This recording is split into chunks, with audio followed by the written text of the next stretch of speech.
Good morning, Marilyn here. It's the day after Christmas. I hope your holidays were peaceful and fun. I'm going to take you through the complete flip through of my Grungy Art Journal. I'm not going to talk throughout it, but at the end, I want to offer you some thoughts on this particular journal and what I'm up to next. So thanks for tuning in.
So that is the completed Grungy journal.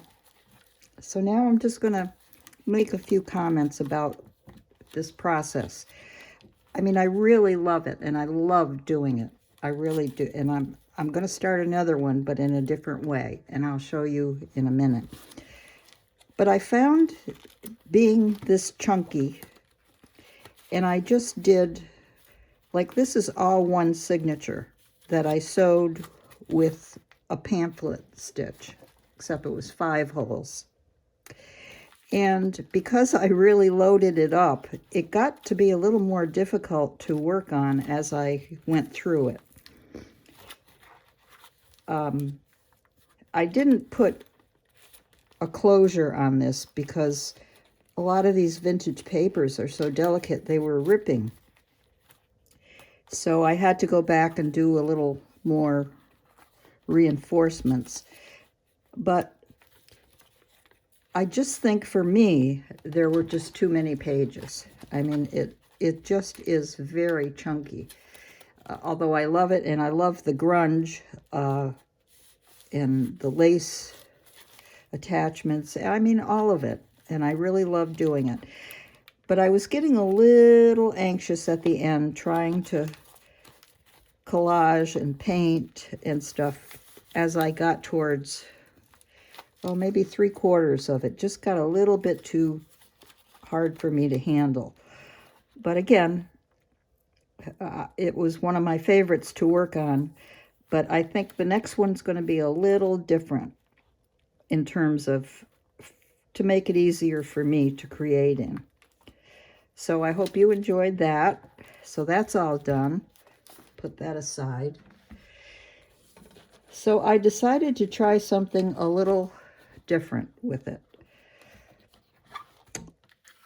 With photo cabinet cards again. I found this old book in a used bookstore. It's called The Third Latin Book, and it's nice and sturdy. Had a pretty good binding on it. So I took some of my ledger papers that, I don't know if you recall in one of my older videos, I had cut the Dina Wakley journal papers in half. And it just so happens, when I discovered cutting them in half, they fit perfectly in this old book. So this is what I'm going to use for my next grunge, and it'll be a mixed grunge.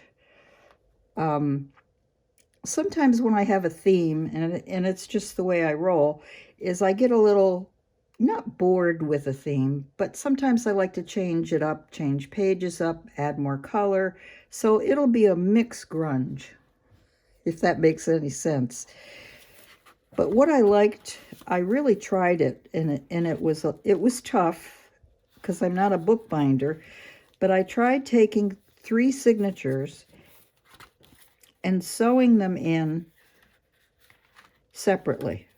So this will be the 3 signatures in the book. You can see here. I will eventually cover the book. This is going to be the cover with this cabinet card. And of course, I'll embellish the back. And I'm going to sturdy this up, if that's a word, more with the binding on the outside. So these 3 signatures were sewed. This was a 3 pamphlet stitch. Each one was stitched in. I had to mark, you know, in this binding where the holes were going to be. So that's what's going to come next. And I like it because it's going to lie flat. As I work on it, I tried not to do too many pages. This paper, the ledger paper, is a little thick, so I'm going to go over this with a nice bone folder and flatten this some more. But I can, with these signatures being rather separate, I can pretty much work on it more comfortably having it flat. So that's it, and that's going to be coming. Pages will be coming soon. This is the other cabinet card, is going to be the back. So I'll have this as the back, and this as the front. So I'm looking forward to working on this, and I thank you for tuning in. I wish you a very happy and healthy, peaceful new year. I can't believe we're coming up on a new year already. So I hope 2026 is a good one for all of us. Thanks so much. Take care. Bye now.